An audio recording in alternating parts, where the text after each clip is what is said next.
اور شہید تو جو ہوتا ہے وہ اگرچہ زندہ ہوتا ہے لیکن جب وہ فوت ہو جاتا ہے اس کی بیوی کو دوسرا نکاح کرنے کی اجازت ہے، اس کی جو وراثت ہے، اس کا جو مال ہے وہ تقسیم کیا جائے گا۔ لیکن نبی کی زندگی ایسی ہے کہ جب نبی کو ظاہری وفات آ جائے پھر بھی اس کی بیوی آگے دوسرا نکاح نہیں کر سکتی، نبی کی وراثت تقسیم نہیں ہوتی۔ یعنی پتہ چلا شہید اگرچہ زندہ ہے لیکن جب فوت ہوتا ہے تو احکامات موت والے لاگو ہوتے ہیں، بیوی نکاح سے آزاد ہو جاتی ہے، دوسرا نکاح کر سکتی ہے اور وراثت کو تقسیم کیا جاتا ہے۔ لیکن نبیوں کی شان یہ ہے کہ ان کو جب موت آتی ہے اس کے بعد بھی ان کی بیویاں ان کے نکاح میں رہتی ہیں اور وراثت بھی تقسیم نہیں کی جاتی ہے۔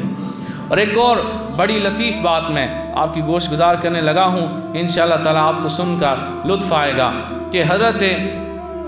عمر بن عاص رضی اللہ تعالیٰ عنہ صحابی رسول ہیں، نبی پاک صلی اللہ علیہ وسلم کے بڑے جلیل القدر صحابی اور بڑے جو ہے وہ دانا صحابی تھے، ان کو ایک عظیم سیاستدان کے طور پر جو ہے وہ گنا جاتا ہے حضرت عمر بن عاص رضی اللہ تعالیٰ عنہ کو۔ آپ کا جب وقت وصال قریب آیا، آپ نے اپنے جو قریب لوگ تھے انہیں پتہ کیا کہا؟ آپ نے فرمایا جب میں دنیا سے چلا جاؤں گا تو مجھے جب تم دفن کرو گے تو دفن کر کے جلدی جلدی گھر نہ آ جانا بلکہ میری قبر پر کچھ دیر ٹھہرنا۔